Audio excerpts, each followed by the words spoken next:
दोस्तों, क्या प्राचीन वेदों में न्यूक्लियर ऊर्जा का रहस्य छिपा है?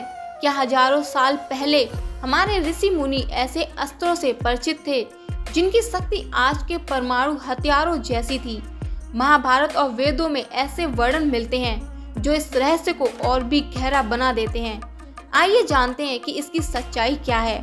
तो इस वीडियो में हमारे साथ अंत तक बने रहें। वेदों को केवल धार्मिक ग्रंथ नहीं बल्कि प्राचीन भारत का ज्ञान कोश माना जाता है, जिसमें ब्रह्मांड, विज्ञान, खगोल शास्त्र, चिकित्सा, गणित और भौतिकी से जुड़े रहस्यमय सिद्धांतों का उल्लेख मिलता है।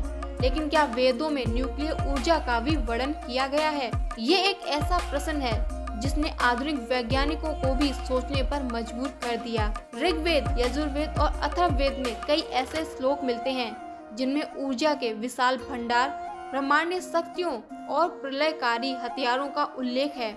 महाभारत और रामायण जैसे ग्रंथों में भी ऐसे दिव्य अस्त्रों का वर्णन है जो परमाणु बम की तरह ही विनाशकारी प्रतीत होते हैं। उदाहरण के लिए ब्रह्मास्त्र, पशुपतास्त्र और नारायणास्त्र की शक्ति इतनी प्रचंड मानी जाती थी कि वे संपूर्ण नगरों और सेनाओं का संहार कर सकते थे। महाभारत में वर्णित है कि जब अश्वत्थामा ने ब्रह्मास्त्र का उपयोग किया तो ये परमाणु विस्फोट की तरह प्रतीत हुआ। आकाश में एक तेज चमक, अत्यधिक तापमान और चारों ओर जीवन नष्ट करने वाली ऊर्जा का विस्तार हुआ।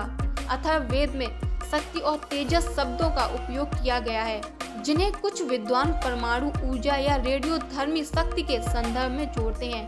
ऋग्वेद में वर्णित अग्नि का आकाश में तीव्र विस्फोट और सूर्य जैसा तापमान उत्पन्न करने वाले हथियार को भी कई विशेषज्ञ न्यूक्लियर विस्फोट से जोड़कर देखते हैं। इतना ही नहीं, प्राचीन भारत में खगोल शास्त्र और भौतिकी पर भी गहरा ज्ञान था।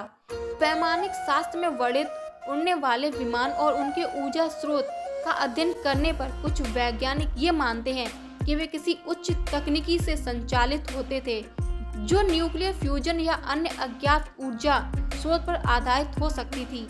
आधुनिक वैज्ञानिकों ने जब मोहनजोदड़ो और हड़प्पा सभ्यता के अवशेषों का अध्ययन किया तो वहां पर अत्यधिक रेडिएशन के प्रमाण मिले, जिससे कुछ शोधकर्ता ये मानते हैं कि वहां न्यूक्लियर विस्फोट जैसी कोई घटना घटी थी। क्या ये संभव है कि प्राचीन भारतीय ग्रंथों में वर्णित शक्तिशाली अस्त्र शस्त्र किसी उन्नत विज्ञान पर आधारित थे जिसे आज की दुनिया अभी पूरी तरह समझ नहीं पाई है?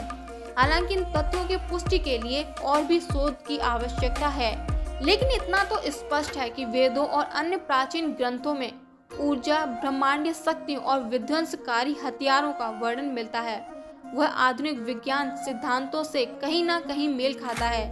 क्या ये संयोग है या फिर प्राचीन भारत के ऋषि मुनि वास्तव में न्यूक्लियर ऊर्जा और उसके प्रभावों से परिचित थे? ये सवाल आज भी वैज्ञानिक और इतिहासकारों के लिए रहस्य बना हुआ है।